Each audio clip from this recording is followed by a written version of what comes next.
हमारा लेक्चर 194 और हम कर रहे हैं आपके ज्योग्राफी में chapter 7 human environment, settlement, transport and communication. So हम पढ़ने वाले हैं पूरे ह्यूमन एनवायरनमेंट के बारे में, जिसमें क्या क्या इंक्लूड होगा इस चैप्टर में। सेटलमेंट मतलब रहन सहन, ठीक है, रहना। सो जहाँ हम रहते हैं that is called settlement. Transport आपको पता है, व्हीकल्स वगैरह। कम्युनिकेशन, कम्युनिकेशन लेटर से हो सकता है, इंटरनेट, मेल्स, टेलीफोन, मोबाइल, ठीक है। ये हम सब पढ़ने वाले हैं, बट थोड़ा डिटेल में इस चैप्टर के हिसाब से। आपने ऑलरेडी पढ़ा है कि जो अर्ली ह्यूमन बींग्स होते थे वो कम्प्लीटली डिपेंडेंट होते थे नेचर पे, फूड के लिए, क्लोथिंग के लिए, शेल्टर के लिए। मतलब नेचर ही है करता धरता, जो नेचर है वो देगा वो हम लेंगे, ठीक है। फूड भी नेचर देगा, क्लोथिंग भी, शेल्टर भी। पर जैसे जैसे टाइम आगे बढ़ा उन्होंने नई नई स्किल्स सीखी, नए नए तरीके सीखे फूड ग्रो करने के, घर बनाने के, और बहुत ज़्यादा बेटर मीन्स ऑफ ट्रांसपोर्ट और कम्युनिकेशन बनाने के। इस तरह से उन्होंने मॉडिफाई किया एनवायरनमेंट को जहाँ वो रहते हैं। सेटलमेंट्स वो प्लेसेस हैं जहाँ लोग अपने घर बनाते हैं। सेटलमेंट के एग्जैक्ट डेफिनेशन है जहाँ आप घर बना रहे हैं उसे सेटलमेंट कहा जाता है। जब शुरुआत में अर्ली ह्यूमन बींग्स से बहुत स्टार्टिंग थी तो वो ट्रीज पे रहते थे, केव्स में रहते थे, ठीक है, पेड़ों पे, गुफाओं में रहते थे। फिर जब उन्होंने क्रॉप्स उगाना शुरू कर दिया तो उनको फिर जरूरी हो गया एक परमानेंट होम होना। फिर उनको लगा हमारा एक घर होना चाहिए। पहले कहीं भी रह लेते थे, पेड़ों पे, कहीं पे भी रह लेते थे। फिर जब क्रॉप्स उगाना चालू किया उन्हें लगा एक घर होना चाहिए। अब घर ये कहाँ ढूंढने लगे, घर कहाँ ढूंढने लगे? The settlements grew near the river valleys as water was available, land was fertile. फिर इन्होंने घर बनाने कहाँ चालू किए? इन्होंने नदी, तालाबों, इन सब के आगे घर बनाने चालू किए, क्योंकि वहां उनको पानी अवेलेबल होता था पूरा टाइम, और वहीं उन्हें जो है वहां की मिट्टी बहुत ज्यादा फर्टाइल होती थी, क्योंकि ये एग्रीकल्चर करना जानते थे तो इनको खाना पीना आसानी से रहे। ये नदियों के बाजू में घर बनाने लगे। पर जैसे जैसे ट्रेडिंग बढ़ी, कॉमर्स बढ़ा, मैन्युफैक्चरिंग बढ़ी। ट्रेड, कॉमर्स और मैन्युफैक्चरिंग। ट्रेडिंग का मतलब खरीद फिरौत, और कॉमर्स एंड मैन्युफैक्चरिंग, ठीक है, मैन्युफैक्चरिंग बढ़ी, ठीक है, मतलब बिजनेस, थोड़े लोगों को बिजनेस करना आया। Human settlements become larger. अब ह्यूमन सेटलमेंट्स बड़े बड़े होने लगे। ये सेटलमेंट्स फ्लरिश होने लगे और civilisation develop near river valleys. और भी ज्यादा लोग सेटल होने लगे। अब भाई लोगों को जैसे जैसे आगे बढ़ते गए, मॉडर्न होते गए, ज्यादा ज्यादा लोग सेटल होते गए। अब कोई भटकना पसंद नहीं करता था। कौन कौन सी सिविलाइजेशंस बनी नदियों के आगे? जैसे कि इंदस के आगे, टिग्रिस रिवर के आगे, नाइल के आगे हुआंग है।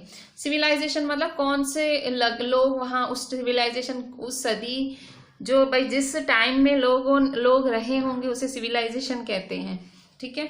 सेटलमेंट्स जो होती हैं, ये आपसे क्वेश्चन कहा गया है कि भाई रिवर इंदस के बाजू में कौन सी सिविलाइजेशन, टिग्रिस, नाइल, हुआंगे के आगे, वो आपको बताना है, ठीक है। आपको आता हो तो लिखना, नहीं तो नो इशू।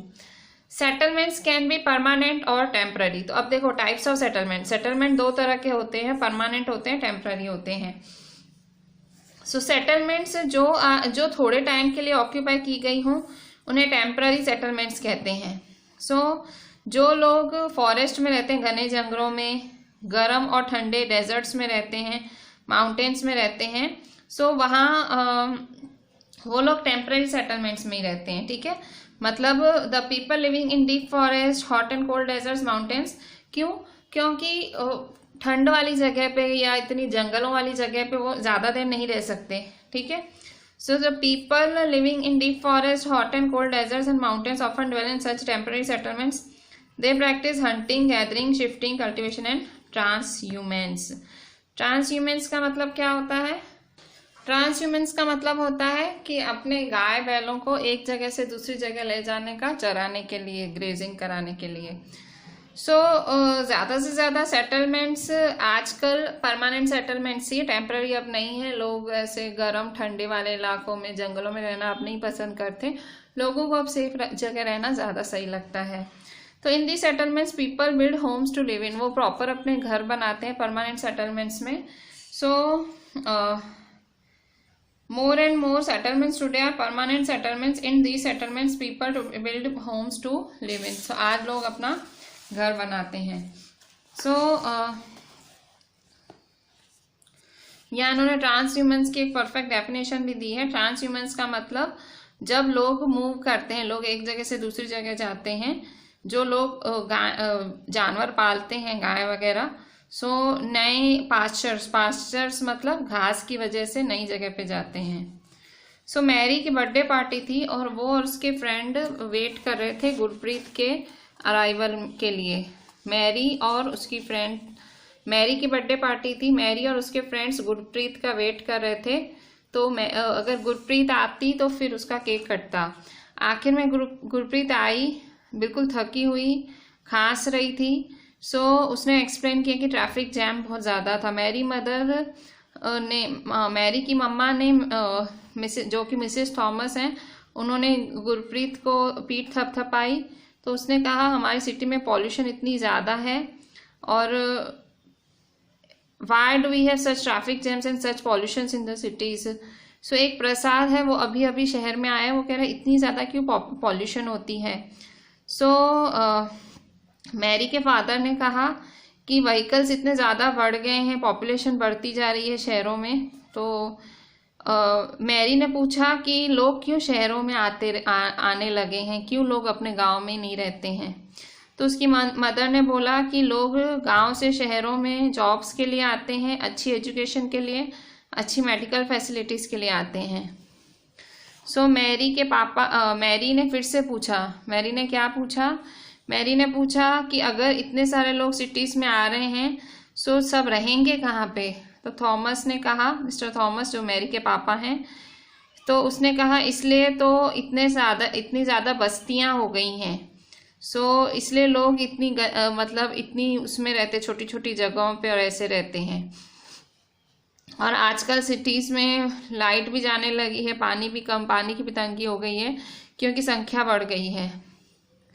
प्रसाद ने कहा, जो कि गांव से आया है, उसने कहा कि हमारे विलेजेस में भले हमारे गांव में बड़े बड़े सिनेमा हॉल्स नहीं हैं, स्कूल्स नहीं हैं, अच्छे हॉस्पिटल्स नहीं हैं, पर हमारे गांव में खुली जगह और ताज़ी हवा है. सो जब मेरे ग्रैंडफादर बीमार हुए थे तो हमें उसको सिटी हॉस्पिटल में लाना पड़ा था. मतलब वो बोल रहा है कि गांव में सब कुछ है, खुली हवा है, खुला वातावरण है, पर क्योंकि मेडिकल फैसिलिटीज़ नहीं है, सो गांव में अगर कुछ बीमार पड़ जाते, कुछ हो जाता है तो सीधा सिटी में भागना पड़ता है. सो अगर आप ऊपर के ये पूरा आपने पैराग्राफ पढ़ा तो आपने क्या समझा, तो आपको पता लगा कि एक रूरल और अर्बन सेटलमेंट की बात हो रही है. रूरल मतलब गाँव के घर, अर्बन सेटलमेंट मतलब शहर के घर. सो जो विलेजेस हैं, गाँव हैं, वो रूरल सेटलमेंट में आते हैं जहाँ पे लोग एग्रीकल्चर करते हैं, agriculture, fishing, forestry, craft work, trading करते हैं. रूरल सेटलमेंट कैसे भी हो सकते हैं, कॉम्पैक्ट भी हो सकते हैं, स्कैटर भी, बिखरे हुए भी हो सकते हैं. कॉम्पैक्ट सेटलमेंट क्या होता है? सो रूरल सेटलमेंट्स दो तरह के होते हैं, कॉम्पैक्ट और scattered. Compact settlement is a closely built area of dwellings wherever flat land is available. मतलब कहीं पे भी कॉम्पैक्ट क्या, कहीं पे भी लगातार घर होते हैं. और स्कैटर्ड सेटलमेंट में क्या होता है? फैले हुए घर होते हैं. स्कैटर्ड मतलब फैला हुआ. सो ये जो ऐसी सेटलमेंट आपको हिली ट्रैक्स पे, थिक फॉरेस्ट रीजन्स और एक्सट्रीम क्लाइमेट, ऐसी जगह पे घर दूर दूर मिलेंगे. ठीक है, दूर दूर इलाकों में. कहाँ मिलेंगे? पहाड़ियों में, घने जंगलों में, और जहाँ पे वातावरण बहुत ज़्यादा एक्सट्रीम हो, खराब हो. रूरल एरियाज में जो लोग हैं घर बनाते हैं इन्वायरमेंट को सूट करने के लिए. जो गांव है, गांव में लोग घर बनाते हैं इन्वायरमेंट की सूट करने के लिए. और जहाँ पे रेनफॉल ज़्यादा होती है, बारिश ज़्यादा होती है, वहाँ पे जो है उनको रूफ्स होती है स्लांटिंग रूफ्स का मतलब क्या होता है? ऐसे टेढ़ी रूफ्स होती हैं, तिरछी रूफ्स होती हैं. रूफ का मतलब छत. तो छत जो है थोड़ी सी तिरछी बनाते हैं. सो जो अगर रेनी सीजन में पानी है सीधा नीचे गिरे. Thick mud walled houses with thatched roofs are very common in areas of hot climate. जहाँ बहुत गर्म वातावरण है वहाँ कैसा आपको घर देखने मिलेंगे, वहाँ आपको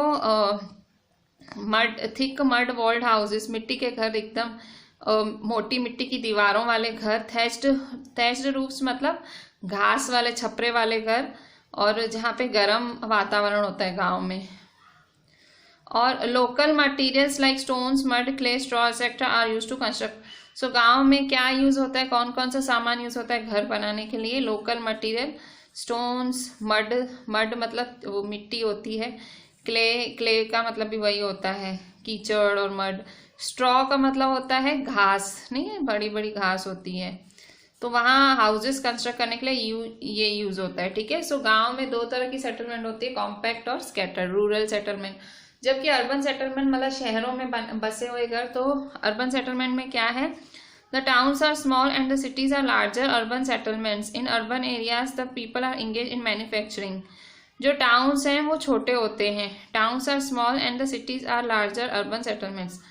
सो in urban areas the people are, तो अर्बन एरियाज में मतलब शहरों में, अर्बन मतलब शहर, रूरल मतलब गांव।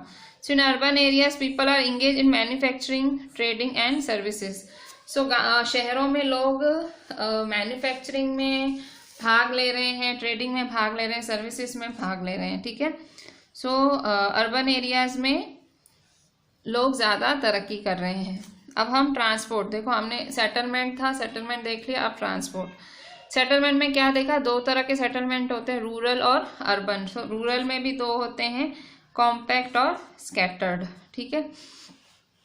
अब ट्रांसपोर्ट, ट्रांसपोर्ट क्या होता है? ट्रांसपोर्ट का मतलब होता है, transport is the means by which people and goods move. ठीक है। सो ट्रांसपोर्ट तरीका है, जरिया है जिससे लोग इधर से उधर जा सकें, चीज़ें इधर से उधर जा सकें। शुरू के दिनों में ये बहुत ज़्यादा लंबा समय लगा था, और लंबे लंबे डिस्टेंसेस ट्रैवल करने के लिए लोगों को चलना पड़ता था, और वो एनिमल्स ले जाते थे गुड्स कैरी करने के लिए।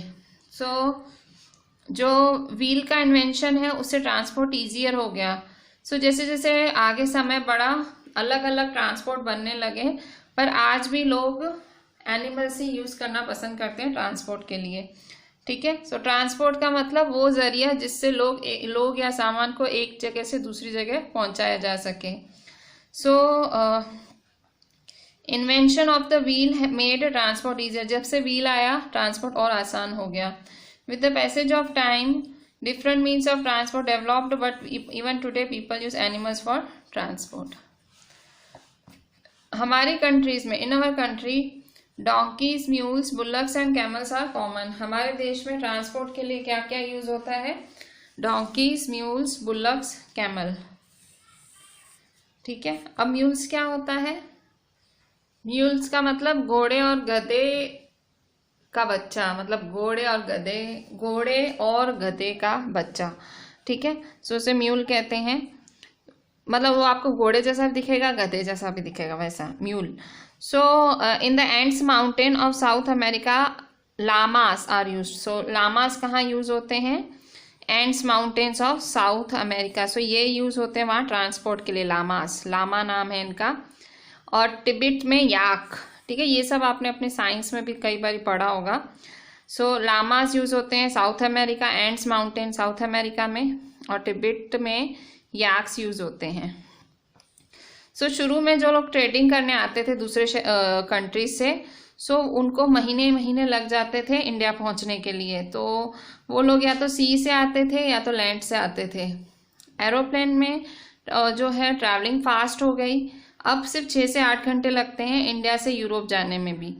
सो modern means of transport the saves time and energy. So आजकल जो नए मीन्स ऑफ ट्रांसपोर्ट निकले हैं, जो नए ट्रैवलिंग के नए साधन निकले हैं, उनसे ट्रैवलिंग बहुत ज़्यादा इजी हो गई है।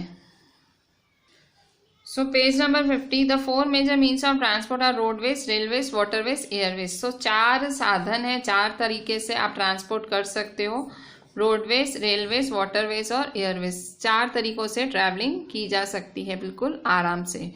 सो रोडवेज क्या है? So roadways the most common used of means of transport specially for short distance और रोड।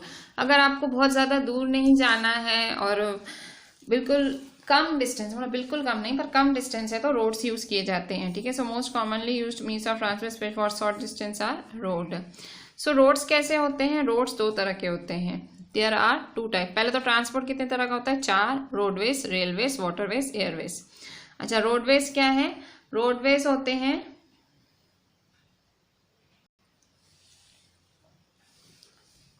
रोडवेज शॉर्ट डिस्टेंसेस के लिए यूज होते हैं। मेटल मतलब पक्का, अनमेटल मतलब कच्चा रोड।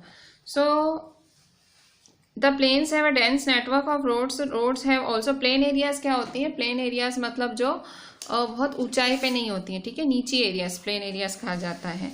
कोई पूछे टाइप्स ऑफ रोडवेज कितने हैं, तो हम कहेंगे भाई मेटल्ड और unmetalled. The plains have a dense network of roads. Plains हैं जो नीची एरियाज हैं, वहाँ पे बहुत ज़्यादा डेंस नेटवर्क होता है रोड्स का। Roads have also been build in terrains like. Roads और कहाँ कहाँ बनाए गए हैं? डेजर्ट्स में बनाए गए हैं, फॉरेस्ट में और बड़े बड़े ऊंचे पहाड़ों पे। मनाली ले हाईवे है हिमालय में, हिमालयन माउंटेन्स में, is one of the highest roadways in the world. सबसे बड़ा जो रोडवे है कहाँ है?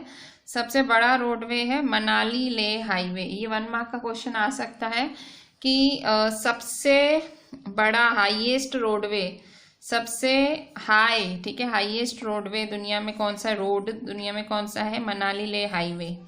हिमालय माउंटेन्स में मनाली ले हाईवे है।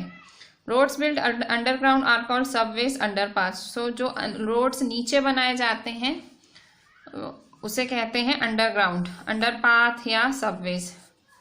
और फ्लाईओवर्स कैसे बनाए जाते हैं? वो ऊंचे, ठीक है, रेस्ड स्ट्रक्चर्स। रोड्स कितने तरह के होते हैं? Metal, unmetalled. मेटल मतलब पक्के रोड जो कि शहरों में होते हैं, अनमेटल मतलब कच्चे रोड जो कि गांव में होते हैं। जो प्लेन एरिया होती है, जो निचली एरिया होती है, डेंस नेटवर्क्स ऑफ रोड्स होते हैं। रोड्स हैं वो डेजर्ट्स, फॉरेस्ट और हाई माउंटेन्स में बनाए जाते हैं। हाईएस्ट रोड दुनिया का कौन सा है? हाईएस्ट रोड दुनिया का है मनाली ले हाईवे। अच्छा, अगर ओवर रेस्ड स्ट्रक्चर बनता है रोड, उसे फ्लाईओवर कहते हैं। और नीचे बनता है, अंडरग्राउंड बनता है, उसे सबवे कहते हैं। फ्लाईओवर, सबवे या अंडरपाथ कहते हैं, ठीक है। फ्लाईओवर ऊंचा और नीचे अंदर सबवे या अंडरपाथ कहते हैं। अच्छा, रेलवेज। तो रेलवेज क्या है? रेलवेज आपको पता है दूसरा मीन्स ऑफ ट्रांसपोर्ट है रेलवेज। रेलवेज क्या है? रेलवे जो है भारी भारी सामान कैरी करते हैं, लोगों को कैरी करते हैं लंबे लंबे डिस्टेंसेस तक और बहुत ही सस्ते दामों में, ठीक है। रेलवे चीप है, ये कोई उसको मतलब सस्ता पड़ता है रेलवे। आप बस से ट्रैवल करो, ट्रेन से ट्रैवल करो, आपको ट्रेन सस्ती पड़ेगी। Railways carry heavy goods and people over long distances quickly, cheaply. Invention of steam engine and the industry help in the speedy development of rail transport. Rail transport और ज़्यादा speedy कैसे हुई? पहले जब डेवलप हुई थी इतनी स्पीडी नहीं थी, पर टाइम के साथ स्पीडी हो गई। कैसे? क्योंकि स्टीम इंजन डेवलप हुए थे और इंडस्ट्रियल रिवॉल्यूशन भी आया था। स्टीम इंजन का मतलब स्टीम इंजन, स्टीम से चलने वाली इंजन, ठीक है। और इंडस्ट्रियल रिवॉल्यूशन मतलब इंडस्ट्रीज पे इंडस्ट्रीज बन रही थी। तो इससे क्या हुआ? रेल ट्रांसपोर्ट, क्योंकि ज़रूरत बन गया, इतनी इंडस्ट्रीज डेवलप हो रही थी, तो इंडस्ट्रीज में सामान चाहिए या इंडस्ट्री से सामान ले जाना हो तो रेलवे की ज़रूरत पड़ी, इसलिए रेल ट्रांसपोर्ट बहुत ज़्यादा डेवलप हुआ। Diesels and electric engines have largely replace the steam engines. पहले स्टीम इंजन्स हुआ करती थी, आजकल डीजल और इलेक्ट्रिक इंजन्स है। मतलब पहले स्टीम इंजन्स थी, डीजल एंड इलेक्ट्रिक इंजन्स आज है। In places super fast trains have been introduced to make the journey faster. अब कई कई जगहों पे सुपर फास्ट ट्रेन्स भी इंट्रोड्यूस की गई हैं ताकि जर्नी और फास्ट हो सके। जो रेलवे नेटवर्क है वो बहुत ज़्यादा वेल डेवलप्ड है प्लेन एरियाज में। प्लेन एरियाज मतलब जो निचले एरियाज हैं, ठीक है, पहाड़ वगैरह नहीं, निचले areas. Advanced technological skills have enabled laying of railway lines in difficult mountain terrains also. पर आजकल टेक्नोलॉजी इतनी अच्छी बढ़ गई है कि आज पहाड़ी वाले इलाकों पे और पहाड़ वाले इलाकों पे भी रेलवे की पटरियां लगाई गई हैं, बट बहुत कम, मतलब माउंटेन एरियाज में बहुत मुश्किल है रेलवे की journey. Indian railway network is well developed, it is largest in Asia. हमारा इंडिया का जो रेलवे नेटवर्क है बहुत ज़्यादा डेवलप्ड है और एशिया में सबसे बड़ा है, ठीक है। सो अच्छा, यहाँ देखो एक डू यू नो में लिखा हुआ है, there are several national and state highways in India, the latest development in the India is the construction of expressways. India में अभी एक्सप्रेसवेज बहुत बने हैं। एक्सप्रेसवेज क्या होते हैं, मतलब हाईवे टू हाईवे आप आराम से पहुंच सकते हो एक जगह से दूसरी जगह, इससे आपका टाइम भी बचेगा। बड़ी बड़ी सिटीज से एक से दूसरी जगह आराम से पहुंच सकते हो। सो आपको मतलब अंदर नहीं जाना पड़ेगा सिटी के। The golden quadrilateral connects Delhi, Mumbai, Chennai, Calcutta. जो गोल्डन क्वाड्रिलेटरल, ये एक हाईवे का नाम ही है जो कनेक्ट करता है दिल्ली को, मुंबई को, चेन्नई को, कोलकाता को, ठीक है। अच्छा, क्या आपको पता है train from Xining to Lhasa runs at an altitude of 4000 metre above sea level and highest point is 5072 metre. Xining से लहासा एक ट्रेन चलती है और कितनी ऊंचाई पे चलती है, 4000 मीटर अबव सी लेवल, ठीक है। सी लेवल से 4000 मीटर की भी ऊंचाई पे चलती है। सबसे ऊंची पॉइंट है 5072 मीटर। सबसे ऊंचाई पे चलने वाली ट्रेन कौन सी है? जो ट्रेन चलती है जिनिंग से लहासा तक, और कहाँ तक, कितनी हाईएस्ट पॉइंट, कितनी ऊंचाई पे जाती है, 5072 पे जाती है, ठीक है। अच्छा, अब यहाँ आ जाते हैं हम, यहाँ एक डू यू नो लिखा हुआ है यहाँ पे भी। The trans Siberian railway is the longest railway system connecting Saint Petersburg in western Russia to यहाँ वी साइलेंट है, Vladivostok on the Pacific coast. So एक और साइबेरियन रेलवे है, मतलब साइबेरिया से चलने वाली। सो लॉन्गेस्ट रेलवे सिस्टम है ये। Trans Siberian railway is the longest, सबसे लंबा रेलवे सिस्टम है, कनेक्टिंग वेस्टर्न रशिया के पीटर्सबर्ग से चलती है, कहाँ तक जाती है, व्लादिवोस्टॉक, पैसिफिक कोस्ट में, ठीक है। सो ये रशिया है, कहाँ से चलता है, ये देखो सेंट पीटर्सबर्ग से चलता है, कहाँ जाता है, व्लादिवोस्टॉक में जाता है। सो व्लादिवोस्टॉक कहाँ आया यहाँ पे, ये तो है सेंट पीटर्सबर्ग, व्लादिवोस्टॉक। सो देखो कहीं यहाँ आया, ये रहा व्लादिवोस्टॉक, ठीक है। सो यहाँ देखो, यहाँ से सेंट पीटर्सबर्ग से देखो कितना लंबा रूट है। सो ये है longest railway system, Saint Petersburg से व्लादिवोस्टॉक, ठीक है। सो इतना लंबा है, लॉन्गेस्ट रेलवे सिस्टम माना जाता है। इसके बाद वाटरवेज हैं, जो हमारे third means of transport, waterways मतलब ऑब्वियसली पानी द्वारा ट्रांसपोर्ट करना। सो आपने पढ़ा ही है कि पुराने ज़माने से वाटरवेज ही ज़्यादातर, मतलब शुरू में तो हम यही सुनते थे कि समुद्र के इलाके से आए, समुद्र के इलाके से गए। जो वाटरवेज हैं वो चीपेस्ट होते थे, बहुत सस्ते होते थे। सो वाटरवेज अभी भी are the cheapest for carrying heavy and bulky goods over long distances. अगर आपको बहुत ही लंबी दूरी पे कुछ भेजना है, सो वो बहुत ज़्यादा सस्ते पड़ते हैं waterways. There are mainly 2 types. So waterways के 2 हैं, inland waterways and sea routes. Inland waterways और सी रूट्स कहे जाते हैं।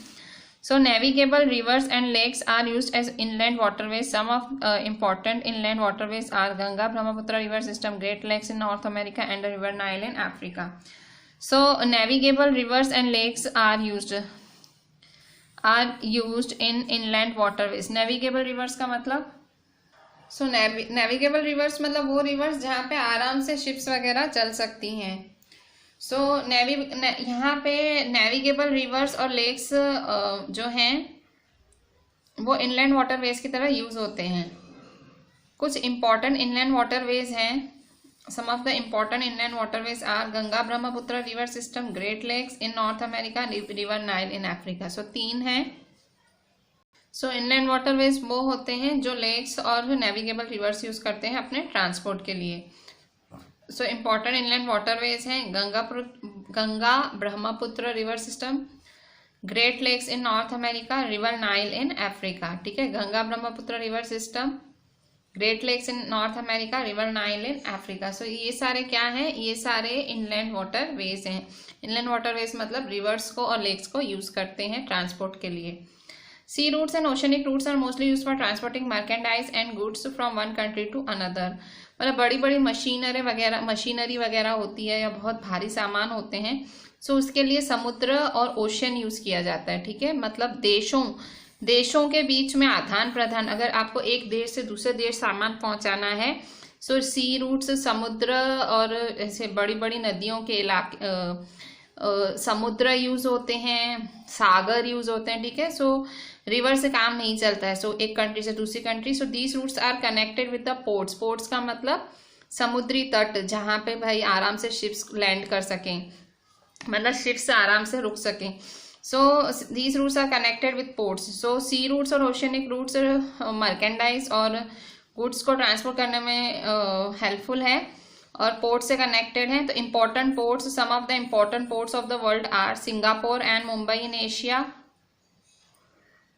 New York, Los Angeles in North America, Rio de Janeiro in South America, Durban and Cape Town in Africa, Sydney in Australia, London and Rotterdam in Europe. So ये जो ports हैं, ports मतलब नदी किनारे जहाँ पे आके जो ओशियंस और सीज हैं, जहाँ पे जिसके नज़दीक पोर्ट्स होते हैं, मतलब उनके किनारे। सो एशिया में है सिंगापुर, मुंबई, फिर न्यूयॉर्क है, नॉर्थ अमेरिका में लॉस एंजलिस है, साउथ अमेरिका में रियो डी जनेरियो है, अफ्रीका में डरबन और केप टाउन है, ऑस्ट्रेलिया में सिडनी है, यूरोप में लंदन और रॉटरडैम है, ठीक है। सो ये सारे हैं इनलैंड वाटरवेज। अच्छा, अब एयरवेज क्या है, पेज नंबर 52 पे Airways. So Airways this is the fastest way of transport, ठीक है। सो एयरवेज सबसे फास्ट साधन है ट्रांसपोर्ट का, फास्टेस्ट वे ऑफ ट्रांसपोर्ट है, जो डेवलप हुए थे 20th सेंचुरी में, जब 20th सेंचुरी की शुरुआत हुई थी। So fastest way of transport developed in the early 20th century.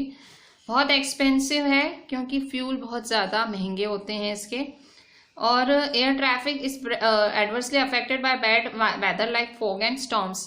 Fog मतलब ऐसे धुआं या आंधी वगैरह आती है, फॉग मतलब वातावरण में जो ऐसे धुआं होता है वैसा। देखो एयरवेज की मैं पॉजिटिव बात बोलूँ तो फास्टेस्ट है, ठीक है, बहुत फास्टेस्ट है, और मतलब इसको फर्क नहीं पड़ता है आपको पहाड़ियों में जाना है, समुद्रों में जाना है, पहाड़ों में जाना है, कहीं भी जाना है, उसको आसमान पे ही चलना है, मतलब आपको कहीं भी पहुंचा सकते हैं दुनिया के किसी भी कोने में। ये पॉजिटिव है। नेगेटिव बात क्या है, it is the most expensive, और एयर ट्रैफिक भी by bad weather like fog and storms, ठीक है। सो ये भी इसका ये नेगेटिव है। सो मैंने अभी जो बात की कि ये इकलौता ऐसा साधन है जो आपको कहीं भी पहुंचा सकता है। So it is the only mode of transport to reach the most remote, बिल्कुल अंदरूनी, ऐसे एकदम अंदर इलाके, डिस्टेंट दूर दराज के इलाके, ऐसे इलाके जहाँ पे रोड्स और रेलवेज का नामो निशान नहीं है, वैसी जगह पे आपको एयर ट्रांसपोर्ट पहुंचा सकता है। और स्पेशली हेलीकॉप्टर्स, तो हेलीकॉप्टर्स कहाँ यूजफुल होते हैं, helicopters are extremely useful in most inaccessible areas and in times of calamities for rescuing people and distributing food, water, clothes, medicines. Especially helicopters जो होते हैं, हेलीकॉप्टर्स ऐसी एरियाज में पहुंचते हैं, एकदम ऐसी दूर दराज वाली ऐसी एरियाज जहाँ कोई फैसिलिटी नहीं है, ना रोड ट्रांसपोर्ट है, ना रेलवे ट्रांसपोर्ट है, कुछ भी नहीं है। ऐसी एरियाज में स्पेशली जब भी कोई विपदा आती है, प्राकृतिक विपदा मतलब कि अर्थक्वेक आ जाता है या स्टॉर्म आ जाता है, ऐसे टाइम पे जब लोगों को खाना पानी ये सब पहुंचाना होता है तो हेलीकॉप्टर ही काम आता है। सम ऑफ द इम्पॉर्टेंट एयरपोर्ट्स, तो एयरपोर्ट्स तो बहुत सारी जगहों पे हैं, बहुत सारे नाम लिख सकते हो। Some of the most important airports are Delhi airport, Mumbai airport, New York airport, London airport, Paris, Frankfurt, Cairo, ठीक है। सो ये सारे एयरपोर्ट्स हैं। ये सारे एयरपोर्ट्स आपको इसी के बाजू में पेज नंबर 53 है, इस मैप में दिखाए गए हैं, ठीक है। यहाँ पे आपको इस मैप में दुनिया के सारे मेजर सी पोर्ट्स और एयरपोर्ट्स दिखाए गए हैं, ठीक है। सी पोर्ट्स और एयरपोर्ट्स दिखाए गए हैं इस मैप में। ये मैप एक बार आप अच्छे से देख लेना। जो ये सिंबल है, ये वाला सिंबल, ये मेजर सी और एयरपोर्ट्स का है। ये रेड वाली लाइन एयर की है और ब्लू वाली लाइन सी की है, ठीक है।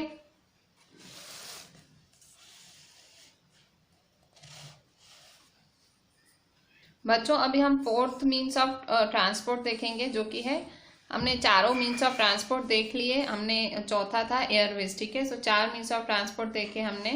What were the 4 means of transport? So पहला था हमारा रोडवेज, फिर है हमारा रेलवेज, देन हमारा waterways and the fourth one is airways. ठीक है, अब लास्ट टॉपिक इस चैप्टर का that is communication. So what is communication?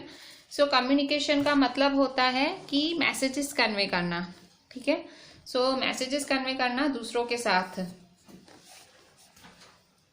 So communication क्या है? आपको अगर मैसेज कन्वे करना हो, अगर एक जगह से दूसरी जगह मैसेज कन्वे करना हो दूसरों को, सो कम्युनिकेशन सीधा कम्युनिकेट करना, मतलब किसी के साथ वार्तालाप करना।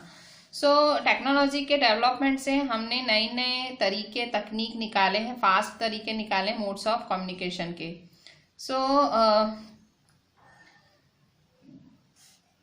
जो कम्युनिकेशन है वो हमारी लाइफ में एक बहुत बड़ा रिवॉल्यूशन लाया है। मतलब जैसे जैसे कम्युनिकेशन एडवांस होता गया है, मतलब जैसे जैसे मॉडर्न होता गया है, वैसे वैसे हमारा जो इंफॉर्मेशन रिवॉल्यूशन है वो भी बढ़ता गया है। मतलब जितना कम्युनिकेट करेंगे उतनी हमारी इंफॉर्मेशन डेवलप होगी। इन द सेंस जैसे गूगल है, ठीक है, सो गूगल क्या है? गूगल एक कम्युनिकेशन का माध्यम है। ठीक है, गूगल क्या है? मीन्स ऑफ कम्युनिकेशन ही है ना, आप इंटरनेट या कंप्यूटर से आपको मिलता है। इससे क्या डेवलप हुआ? आपका नॉलेज, इंफॉर्मेशन डेवलप हुआ। ठीक है, सो वैसा ही कुछ। So different modes of communication are use to provide information, educate as well as entertain. Communication के अलग अलग तरीके हैं जिससे आप इंफॉर्मेशन पा सकते हो, एजुकेशन ले सकते हो, इवन एंटरटेनमेंट भी हो सकता है। आप न्यूज़पेपर्स, रेडियो, टेलीविजन से कम्युनिकेट कर सकते हो बहुत सारे लोगों से। न्यूज़पेपर से कैसे? रेडियो और टेलीविजन से कैसे? जो खबरें पढ़ते हो, तो आप बैठे हो यहाँ और आप पढ़ते हो अमेरिका की खबरें, पाकिस्तान की खबरें, चाइना की खबरें, मैक्सिको की खबरें। सो कैसे आप क्या कर रहे हो? कम्युनिकेट ही कर रहे हो, आपको इन्फॉर्मेशन मिल रही है दूसरी जगह पे। सो न्यूज़पेपर मीन्स ऑफ कम्युनिकेशन है। आप जब न्यूज़ चैनल्स देखते हो, न्यूज़ देखते हो टीवी पे, सो वो भी मीन्स ऑफ कम्युनिकेशन है। रेडियो पे कोई न्यूज़ सुनते हो, वो मीन्स ऑफ कम्युनिकेशन है। सो ये सब मीन्स ऑफ कम्युनिकेशन है। सो क्योंकि ये रेडियो, न्यूज़पेपर, टेलीविजन से जो इन्फॉर्मेशन है बहुत सारे लोगों तक पहुंचती है, सो इसलिए इन्हें मास मीडिया कहा जाता है। मास मतलब लोग, आम लोग, जनता, मीडिया। ठीक है, उस मीडियम के थ्रू आम लोगों तक ये पहुंचता है। The satellites have made communication even faster. और फिर जो आजकल सैटेलाइट्स निकली हैं, नई नई सैटेलाइट्स निकली हैं, इससे जो है कम्युनिकेशन और ज़्यादा फास्ट हो गया है। Underground water, mineral wealth, weather forecast, disaster warning. So आज सैटेलाइट्स भी हैं। सो आपको पता है सैटेलाइट्स क्या होती हैं? सो सैटेलाइट ये ऑर्बिट्स में होती है, स्पेस में, जिससे हमें ये किस किस में मदद करती है? सो सैटेलाइट्स ने कम्युनिकेशन को और ज़्यादा इजी कर दिया है।